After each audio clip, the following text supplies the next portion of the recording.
We are talking to Mr. Manny Aceves today. He is our code compliance manager.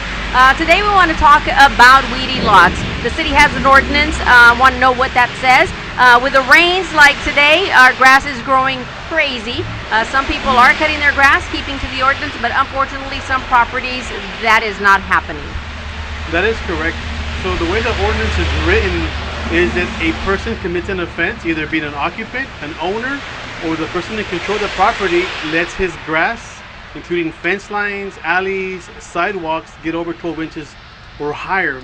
That's when the offense is committed.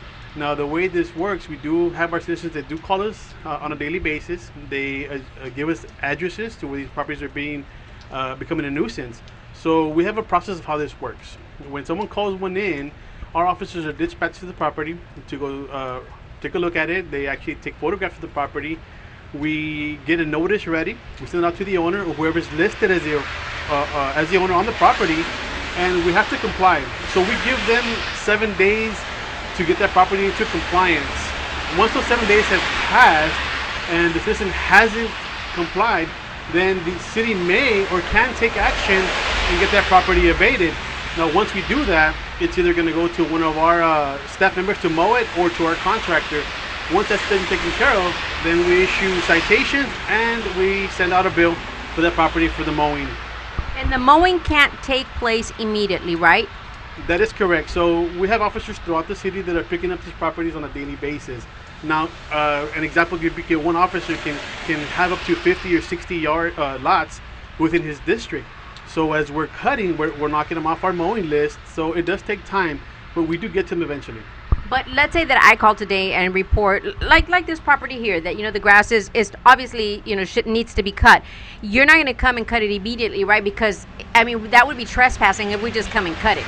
Correct. So these properties, even though they're abandoned or the property owner hasn't taken care of the property, it's still private. So we have to send out a notice.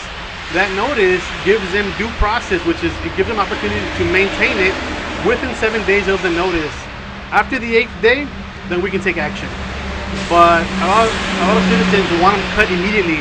We can't do that. We have to abide by the ordinance and give them a time frame to come into compliance. Then we can take action after that. Okay, and so is there a lien that's put on their properties if they don't take care of it?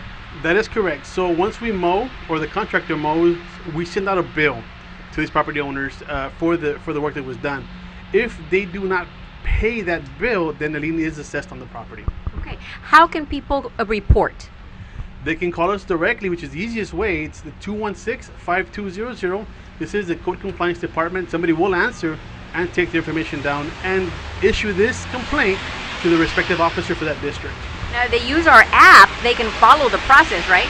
Correct. Once it's been issued through the app, then the officers have the opportunity to respond to that complaint. They can respond either via email or a phone call if they wish to be contacted. Very good. All right. So, being a homeowner is a great thing, but there's responsibilities that go along with it. And one of us, I know, I cut the grass every week. That's one of them. Correct. Yeah. So whether you own a property or you own a property within the city, it is a responsibility. And like I said, it's not just the property itself. It covers the alleys, the fence lines if you have them. The sidewalks have to be maintained. So it is a process, but we do ask citizens to be patient with us. We're getting to them as soon as we can. The rain does take effect of how fast the grass grows. Plus, if it's raining, so our yard man or our contractor can't be mowing out there, of course, because it's too wet. But we will get to them. They need to just be very patient with us and work with us. And it's not just about looking good, but it's also health, safety. Mosquitoes hide in there. There could be snakes, rodents, all that kind of stuff. Correct. So when we keep our grass under 12 inches, we do prevent those health risks. Like she mentioned, the mosquitoes, especially the rodents, the snakes, the possums, all those are deterred. They have nowhere to hide. So that is a big benefit of keeping your yards under 12 inches. On another note, when we do cut our grass, something that we do ask our citizens is when they're cutting on the right-of-way, the clippings need to be picked up. Don't leave them on the street, because those do go into our storm drains, and then we could have potential problems with flooding in the future. So as soon as you cut it, rake it up and put it in the back for pickup or bag it.